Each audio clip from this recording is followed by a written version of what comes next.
Ladies and gentlemen, welcome to another episode of Crypto World Radio. My name's Wabi, and I'm here today joined by our co-host of the day, Eclipse Pad. And our conversation is going to revolve around many things, really. But I want to give my brief statement. So, in the world of crypto, token launches are very critical for initiating early communities and attracting new users. However, with limited options for projects and launch innovations, finding the best launch solution can be a challenge. And that's why we have Eclipse Pad today with their modular launch options. And of course, today, like I said, we have the pleasure of hosting Simon, who's the founder of Eclipse Pad. And really, I find them to be a very cutting edge launch solution for the interchain, right?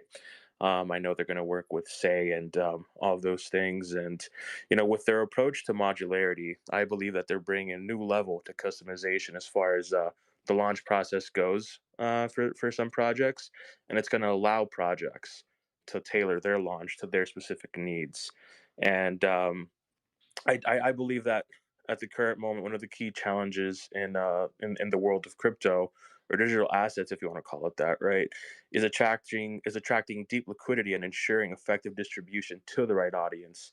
And from what I've read in Eclipse Pad and speaking to Simon prior to this, they recognize that yeah, it is a challenge, and they're committed to providing solutions that combat things like bots, sybils, speculators, but at the same time, attracting those long-term committed users. And so, in today's discussion, we're going to be discussing things such as launch pads and discussing the challenges that are facing more of these newer projects and sticky liquidity and all that stuff, and some of the solutions that Eclipse Pad is bringing to the table.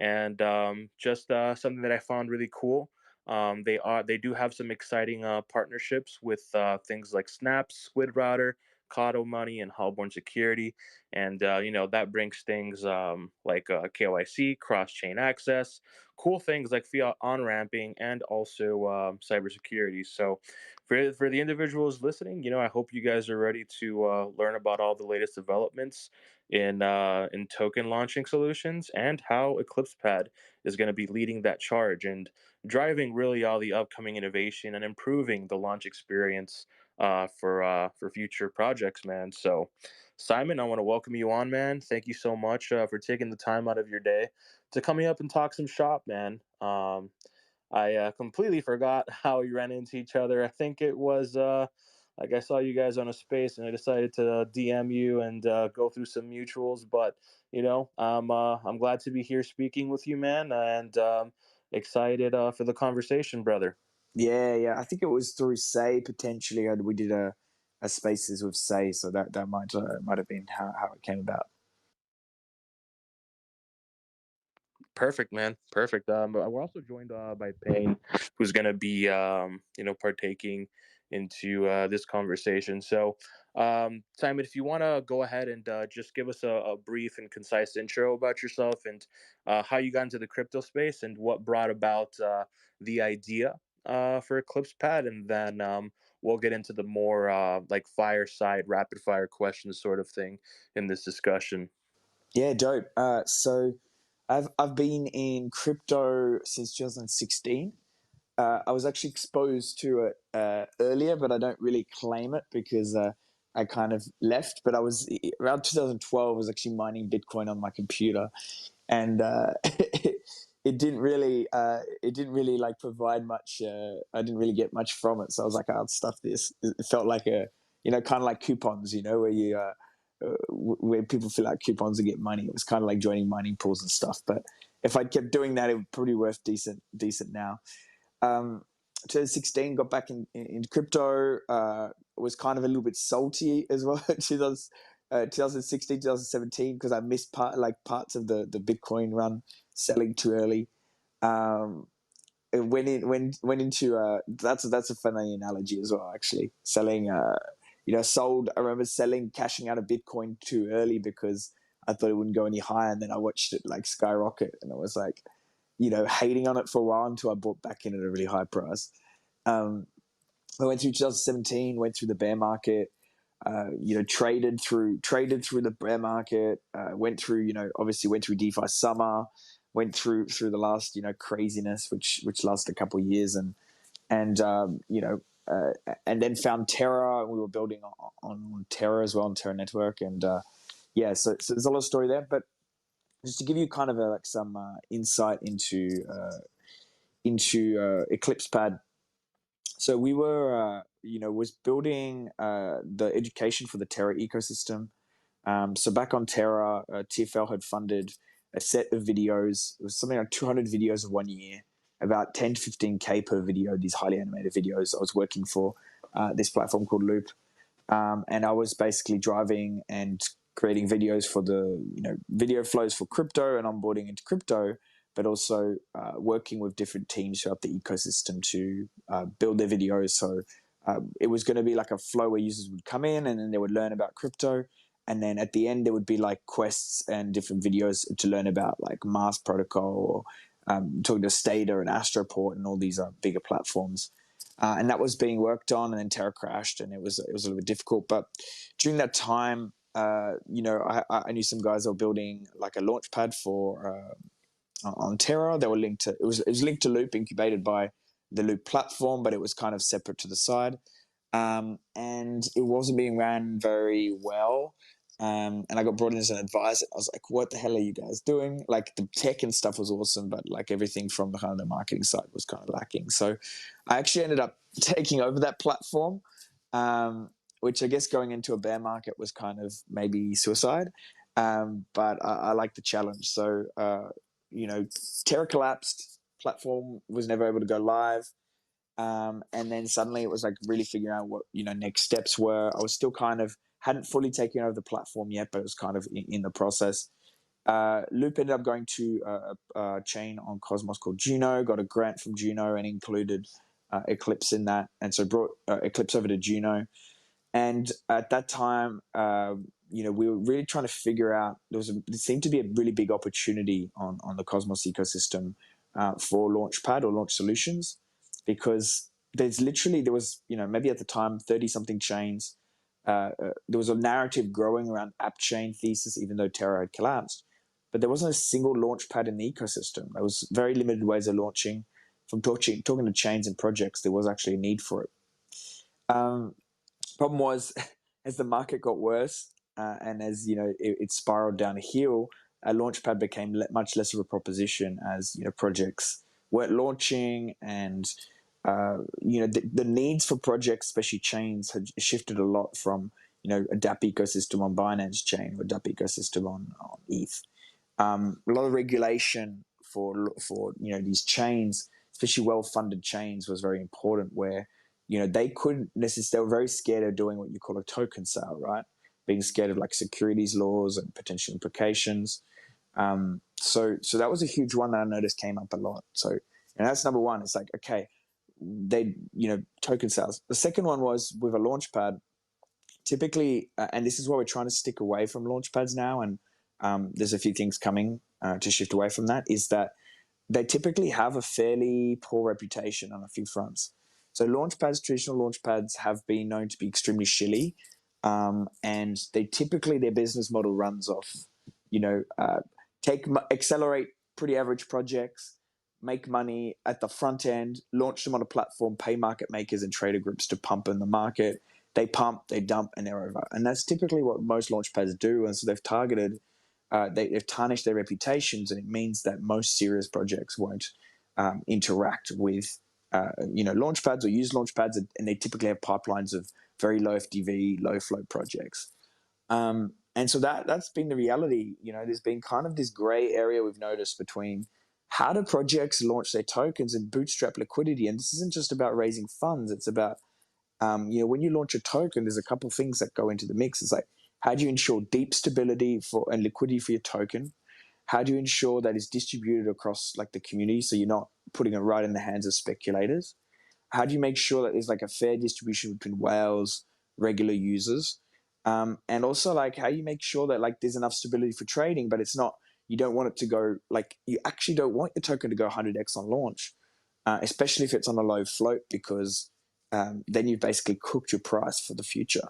because if you go up, right, if you've got like 5% of your supply in the market and your price goes 100x, right, and suddenly like your tokens start to lock 10, 20%, suddenly like you need to defend that price at a really high valuation. Everybody who buys it at the top gets absolutely wrecked, and that's not what you want in terms of a launch. So yeah, we really dug into a lot of ways to kind of innovate on launches, and we talked to a couple of like really big players that have high interest in improving the launchpad model. And our thought process is more about focusing on liquidity bootstrapping and modular launches that enable users to like projects to lock deep liquidity on launch, launch their token in a more fair way, and give options to platforms and protocols that need it, that add value to their protocol. And on the user side, it's being able to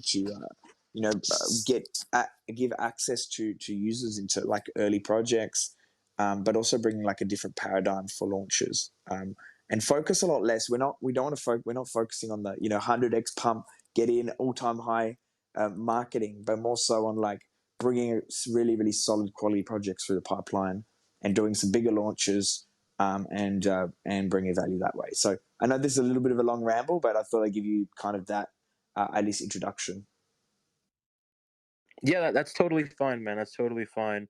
Bringing me back to the Terra days, I recall participating in Pylon Protocol, but not really in any of their launches, but more of like their initial IDO for the token. And one thing that I noticed about Eclipse Pad is that the modular launch options, as I said, they have the potential to be a game changer for projects looking to launch. And with different launch modules and combinations to choose from, from what I've read, you guys offer a pretty unique approach that that can be utilized for these launches and really customized for each project specific needs. So I wanted to know, given that you guys are, using a modular approach to these sort of things, how exactly do these modular options work, and what benefits do they offer compared to like your standard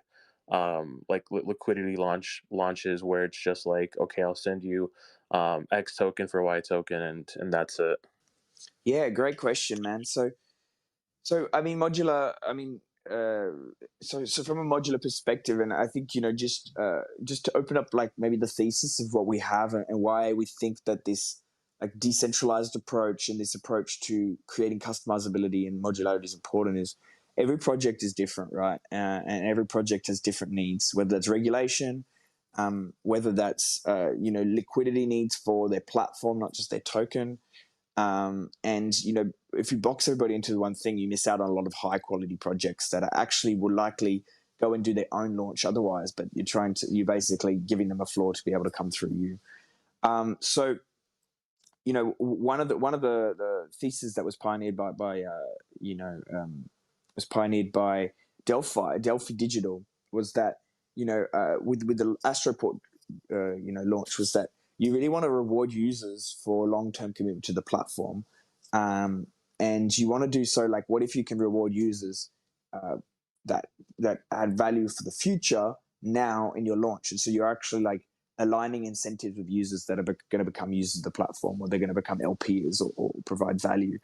And so this is where the lock drops came in, and the lock drops is a really kind of customizable launch mechanism which allows you to lock X amount for this amount of time and receive from a pool, right? Similar to Pylon, but with a twist.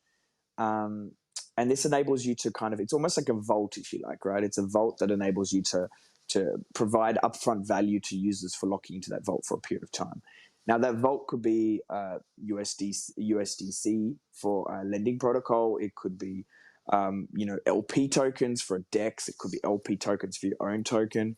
It can be a whole variety of different, like, small customizable tweaks that need to be done for this lock drop. And what's really cool about that is that you're basically creating a vault that guarantees value for a specific period of time for the protocol when they're looking to bootstrap. And then you're providing value to users for doing so. Now, you got to be really careful with that, because you can't provide a lock drop to just any project. You need really strong vetting. Because if someone gets locked in a crap project and it's going down and you've got TVL locked in there, it's not necessarily a good mechanism, but we'll cover that later. Um, then you've got traditional kind of token sale and auction modules. I've actually been I've been looking a lot at Camelot and been really excited about what they've done with a lot of their different kind of auction modules as well. So, that's bringing in a couple of those mechanisms.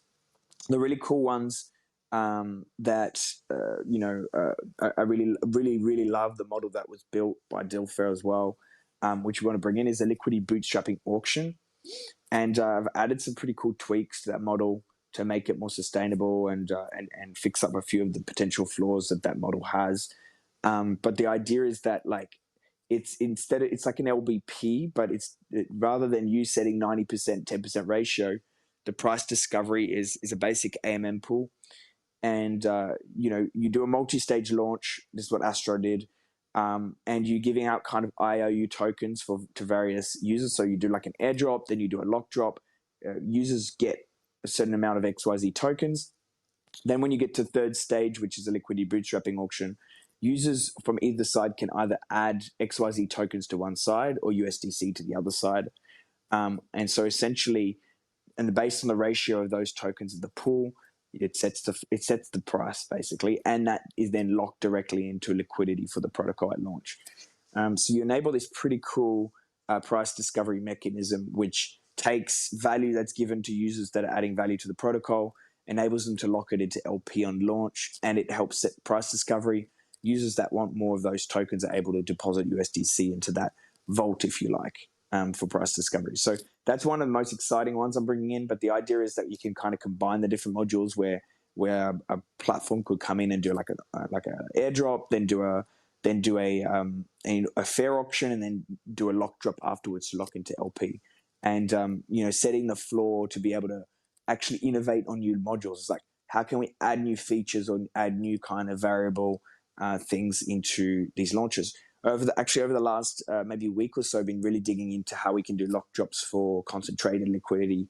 As UniV3 license kind of opens up, it's like, how can we do LP lock drops into UniV3, and how can we monetize that over a period of 6 months or so? But yeah, another ramble, but yeah, that maybe gives you some insight into it. Man, what you're saying really goes in line with what Say Network wants to do. Really efficient protocols and working with protocols that are going to work seamless for the user, and really having the thesis of how to be efficient in all things liquidity. So one of the things that I wanted to bring upon that, as far as that goes, we're mentioning sticky liquidity and all that stuff, and again, that's really crucial for the success of any token launch. But it's, as you said, right? It's all about the deep liquidity and also the retaining quality users. And as I said before, you guys are taking a very unique approach to this issue. It's definitely not something that I've had experience with. But how exactly does Eclipse Pad ensure that the launch flows lead to deep liquidity, and like how like what are some of the more technical details that you can go into as far as combating the issue of flippers and also low quality users? From what I understand, you guys have teamed up with Snaps for KYC solutions to combat these sort of things. And I understand they use like privacy friendly ID flow works, and I'm sure that helps with compliance and eliminating bots, as you had described before. But more than anything, it seems that I understand that you guys are building in Cosmos, but from the conversation, and correct me if I'm wrong, but it seems like this platform really suits for what Say wants to do, where it's a combination of osmosis and at the same time also Solana. Yeah, so we're Cosmos wide to start off with is the plan where we've deployed on Juno and Say Network. There's a couple others in that conversation. the plan actually eventually is going more towards EVM as well. And I've actually talked to a few players that believe that we should be on Egan layer, which you talked to last week, and roll ups, and should be launching bigger roll ups, which may be something that comes in the future as we prove this model. As it goes with cybles, obviously cybles and maybe flippers and poor quality users, like you're looking at there's a couple ways to kind of approach this. So firstly, the lock drop and LBA modules are really good for this because they're not like flipper friendly in terms of like users can like deposit usually with the like your lock drop or an LBA, you've got a deposit period and then you have a withdrawal period afterwards, and you're having to kind of put up, let's say you're having to put skin in the game for a long period of time to kind of participate, right? With a lock drop, you're locking for between 2 weeks and 12 months, and you're being rewarded, and so you're not. It's not like you're just getting a token, you're flipping it. You're actually having to deposit that value, and it's the same with the LBAs. So a couple of those modules are really good for that. Um, I think as well, like the quality of the launches that you bring to the table make a huge difference in this. So the quality of launches that you bring to the table really determine the users that you're going to get.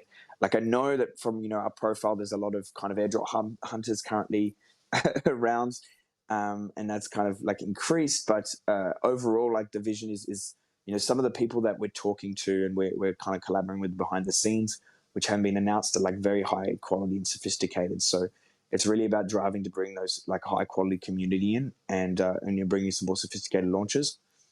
Obviously, yes, like things like signups. We're kind of in discussions of how we can provide like on-chain KYC or ways that we can filter out more of that as well. So and I mean this is something that we're going to be upfront with, like especially with the regulatory like scrutiny that's increasing. Is launch KYCs and methods to kind of like ensure that users are legit are definitely going to be a piece.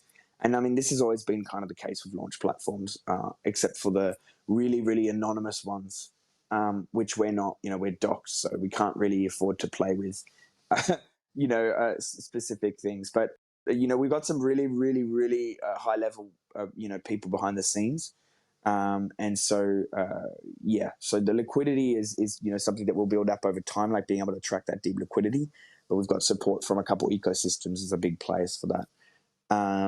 And know a lot of market makers as well. But also, and this is part of why we've put a lot of more focus on say in the short term, um, as opposed to other ecosystems even that we're building in or that we're in, is that there's a lot of liquidity that's looking to come into that ecosystem, and there's a lot of projects that are looking to come into that ecosystem. So as a platform that thrives off launches and thrives off liquidity bootstrapping, we need to be able to put our energy where that liquidity and that interest and that is going.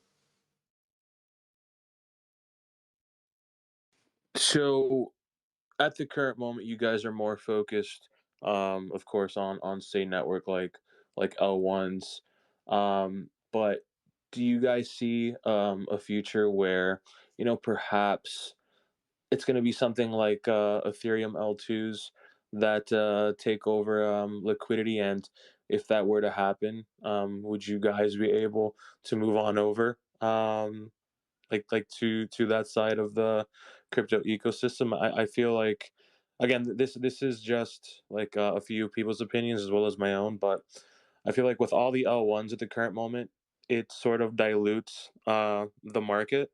And I know it's a topic that not many people want to bring up, but it's something worth entertaining, right? You have L2s like Optimism, Arbitrum, Matra, and some of the other more interesting stuffs, right? Like you have a Fuel Network, you have Entangle, um, you have things like Eigenlayer. These protocols that are just like super like technical and gigabrain that are probably not going to come into fruition as far as the front end user for at least another 12 months or so, right? These projects are not coming out probably until first half of 2024.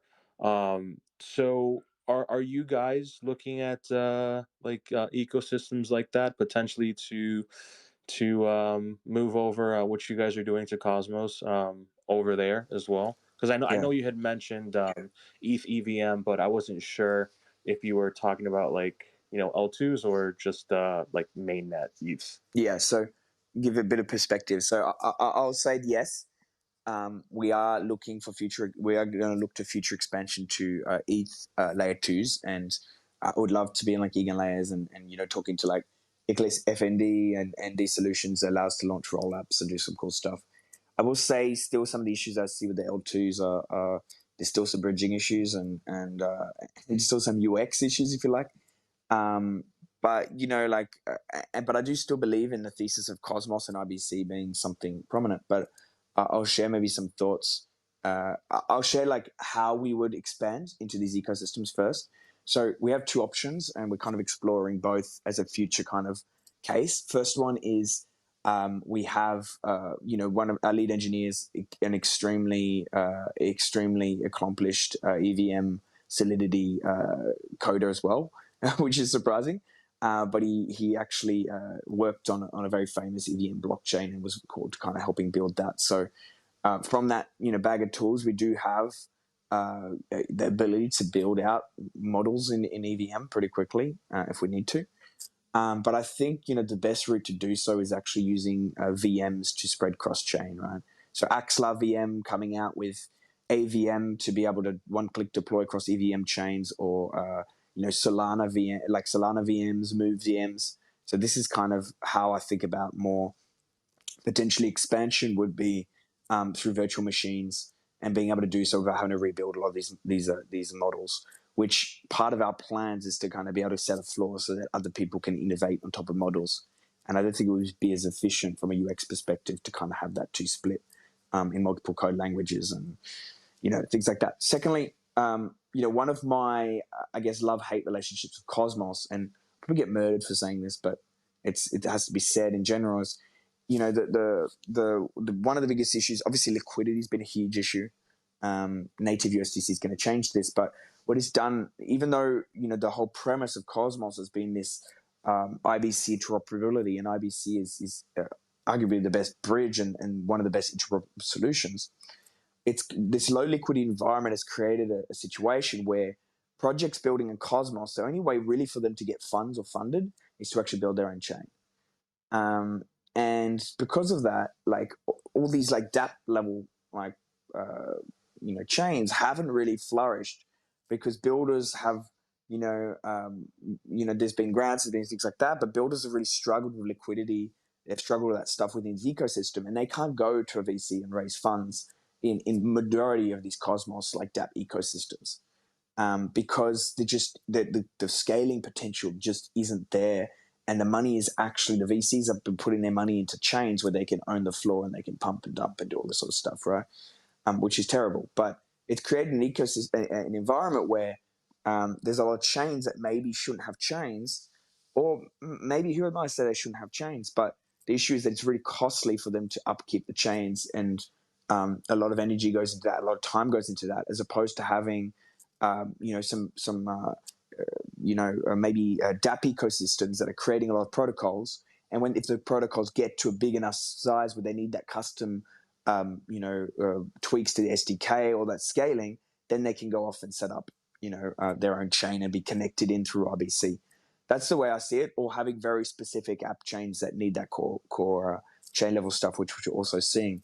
Because of this, you're seeing this like maybe PvP ecosystem where there's a ton of chains and they're all siloed or kind of shut off from each other, their own fractured liquidity, and they're not acting in a composable way as anticipated, right? Where you'd have basically a DApp ecosystem working closely with each other that instead was done through chains. It's not really happening at the moment. And there's other reasons and things like that, but this is what I would love to see for Cosmos to really get to that next level. And this is why I've been excited about things like Say, because there's some of the first chains coming in that have really that strong backing, and they're attracting a lot of ETH builders, a lot of Solana builders. And I see the ability to kind of build another kind of Terra, another ecosystem with a lot of dApps interacting with each other. And I think that's going to bring value to the rest of Cosmos in a way. And I think, that's cool. But yeah, another ramble. No, that's fine, dude. This is a very informative conversation, and I understand that we just crossed the halfway mark. So, for the new listeners here in the crowd, if you're enjoying this conversation, my name is Wabi, and today we are hosting Eclipse Pad, and we're going over a multitude of things. And yeah, if you guys are enjoying this conversation, feel free to follow us up because Bitcoin and turn on bell notifications. I host spaces like these throughout the week. And Simon, I do have a follow up question. And I know we're talking about cross chain and all these things, and we'll kind of circle back to the whole topic about, we have all these chains on Cosmos that doesn't necessarily need to have a chain, right?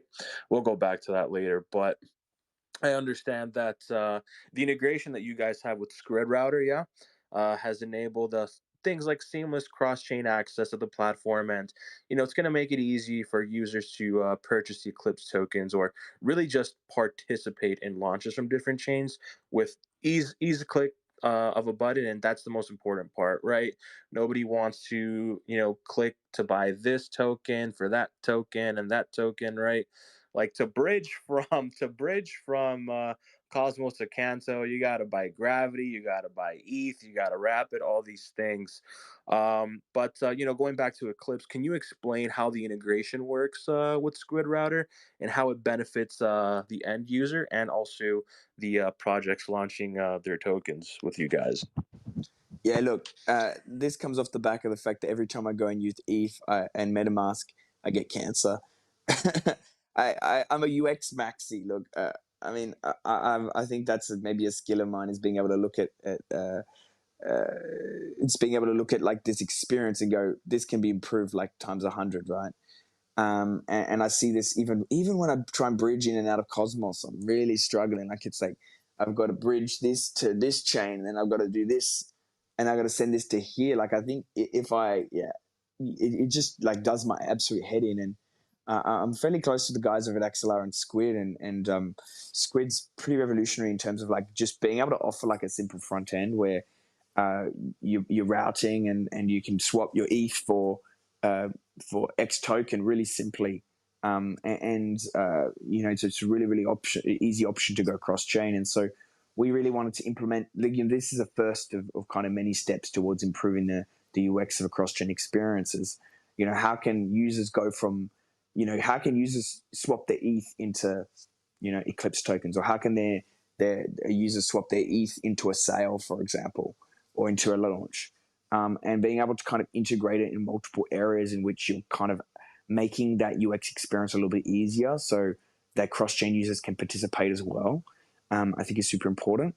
I think this is step one. I think further down as we move further on, I think it's about being able to provide more options for abstraction of UX where you're not really having to do many steps to do, interacting with maybe one front end, and from multiple chains you're interacting with one front end, and you'll be able to interact from your own kind of chain and ecosystem.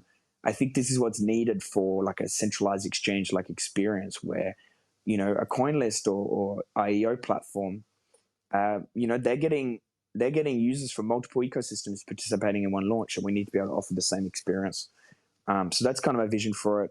Integrating it to start off with under purchase Eclipse, so being able to purchase Eclipse and using that as an option.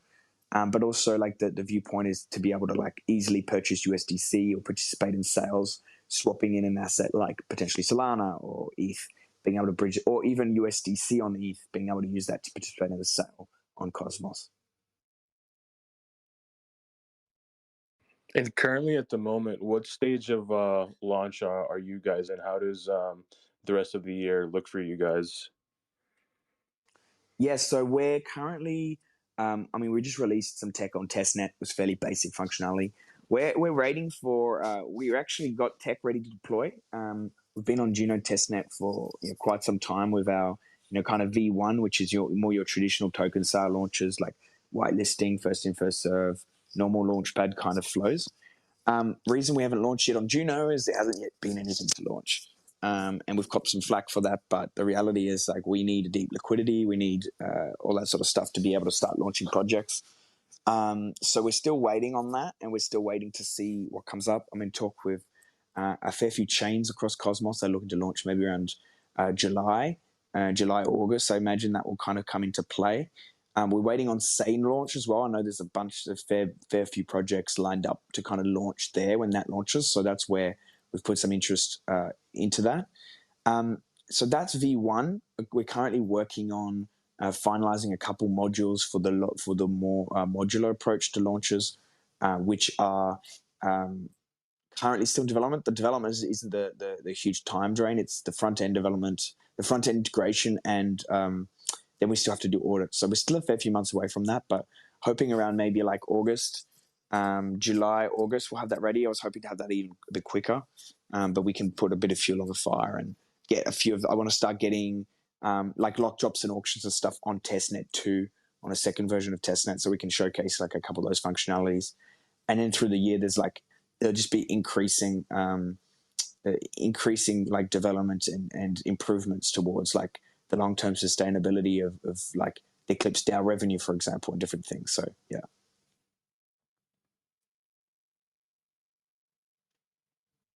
Yeah, man. I am not too familiar with Axelar. Um, there's just so many changes and so much to look forward to that sometimes it kind of slips my mind like wow there's a protocol that I've never really dug into.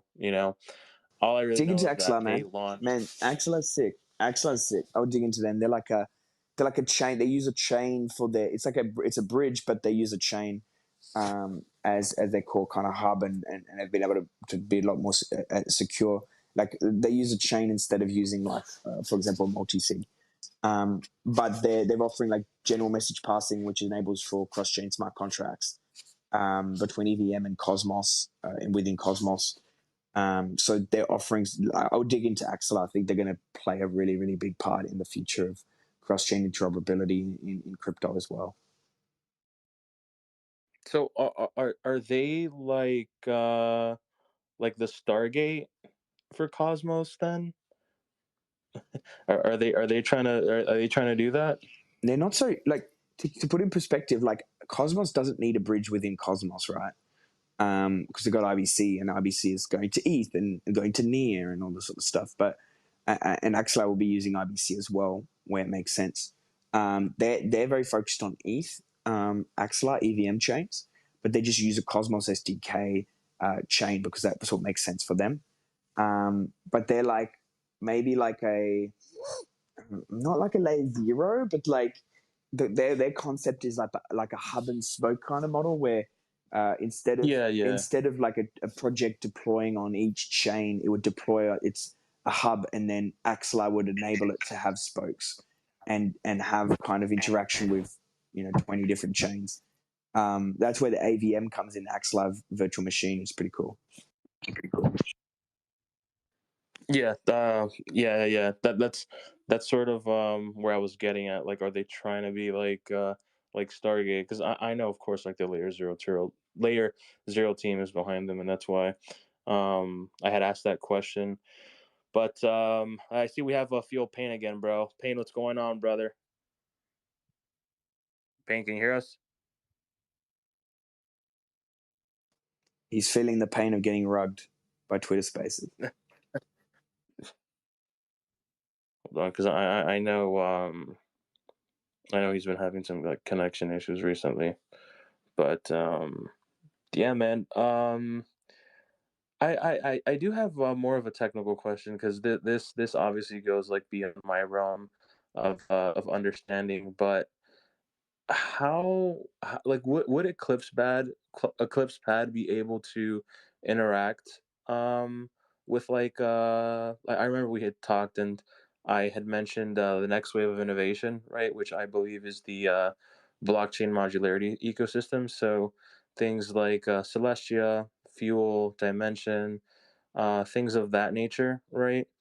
How could Eclipse Pad function with that, but at the same time have an EVM and like of course also stay within like the Cosmos ecosystem? I'm still trying to like wrap my head around it because for the way I look at the modularity ecosystem, and excuse me if this is like sort of a noob question, Um, but like, how is that possible really to interact with that and also like the Move VM with things like Aptos and Sui?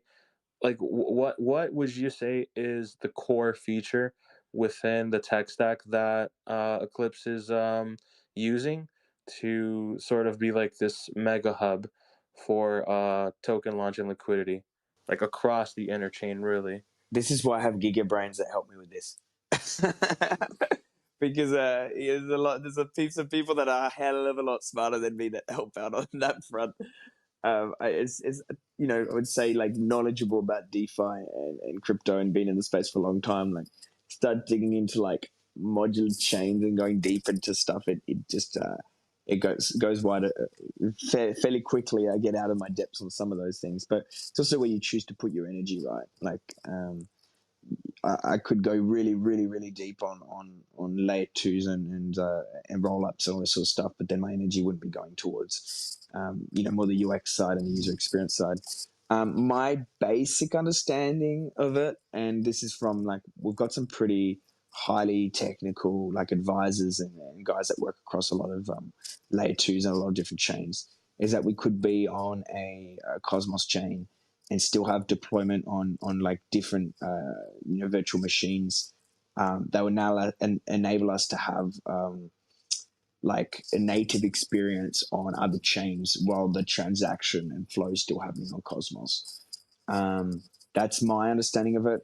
So, for example, you could be on Say and you could be interacting with a VM, which would allow you to deploy on Solana, and it would enable you to kind of deploy an Arbitrum and a few of these chains, while still being kind of like your transactions and your scalability still going through Say or through Cosmos, which is your own Cosmos chain. But from like a more technical perspective, like I'd have to give you more info on that. It's definitely some stuff that my initial thought process was to be like kind of natively deployed on all these different chains. But we've been with the advisor push more towards using potentially virtual machine models to kind of do that as it's more kind of efficient. But let's see how things kind of develop on that front. Awesome, man. I've actually posted a few things on the Nest so people can check out what you guys are doing.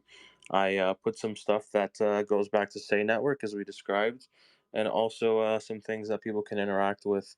I know we're closing in within the hour, so if anyone wants to come up and ask any questions or bring up any statements for Eclipse Pad, feel free to come up, and I'll bring you right up, man. But Simon, so where can people keep up with you guys outside of Twitter? Yeah, so Twitter, Discord, Telegram, are pretty good for it. The Medium, you should subscribe to Medium as well. We put up some articles from time to time. We have some pretty cool content coming up soon. Some pretty solid researchers and actually some guys. I can't say too much, but some of the guys have written some of the top white papers across even L2s. And they're going to be helping write content, which is kind of cool. It's like you got like this like kind of launchpad in Cosmos ecosystem and some pretty cool brains and people behind it. Um, so Discord, Telegram, Twitter. I would say at the moment the community experiences are a little bit a little bit flooded. Like we're getting kind of hammered from an airdrop hunter perspective, and especially we're having to put some stuff up on testnet, and so the socials have been getting a bit flooded. But you should still be able to kind of join the Discord and Telegram and keep up to date with announcements and stuff like that. Awesome, man. Awesome. Well, like, I know we're closing in within the hour, but man, I want to thank you so much for like taking the time to come up and talk some shop, man. It was a really informative discussion. I learned a lot, and I'll definitely be checking out this replay and seeing how all this ages over the coming year, man. So, want to thank you once again, and also for the audience for taking the time to join us here at Because Bitcoin to have this discussion with Eclipse Pad. And yeah, you guys can check out a replay of this up on our YouTube in a few minutes or an hour, not sure. But yeah, we'll be back tomorrow at 7 p.m. Eastern Time with Landex. And then on Wednesday we have a Monad. Thursday we have the people from the OpenX exchange, and then Friday we have Ben Cowan and Unsheath later on that day to have a Ethereum liquid staking derivative spaces. So that's our content for the week. Feel free to follow us. It always helps if we grow more users into these spaces, and of course that leads into our YouTube, which we'll be doing a lot more content in. So thank you once again, Simon. Thank you for everyone in the crowd. Take care. God bless you, and I'll see you. I'll see you guys tomorrow. Thanks for Thank you all having us. so much. Thank you. Thank you. Thank you, Simon. Peace out, man. Look forward to having you on relatively soon, man. Once again as you guys progress in everything. So, all right, guys. Take care. God bless you.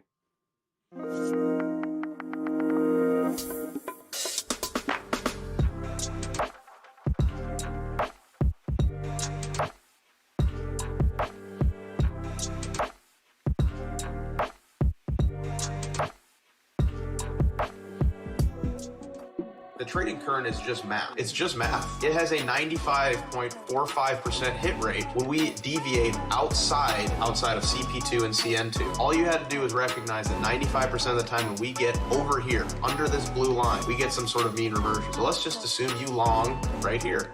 95 out of 100 times, when I buy this, I'm going to get some sort of bounce. It's just math. Look what would have happened as we move up. Look at the bounce that came after. And now look where we are. If you had just blindly followed the current, you take all emotions out of it, you say, I'm going to trust the statisticians. You would have bought Dow Jones somewhere down here under 30,000, depending on how you want to measure it from absolute top to bottom, 20% move. We also have multi-time frame alerts. You don't even have to be at your computer on TradingView. You can ping your phone. Now, the current has some really awesome features, and I would urge you guys to join our Discord to get access to it. We give it away for free as a tool to the community. It's just math. There's really no need to overcomplicate things, not even in the slightest.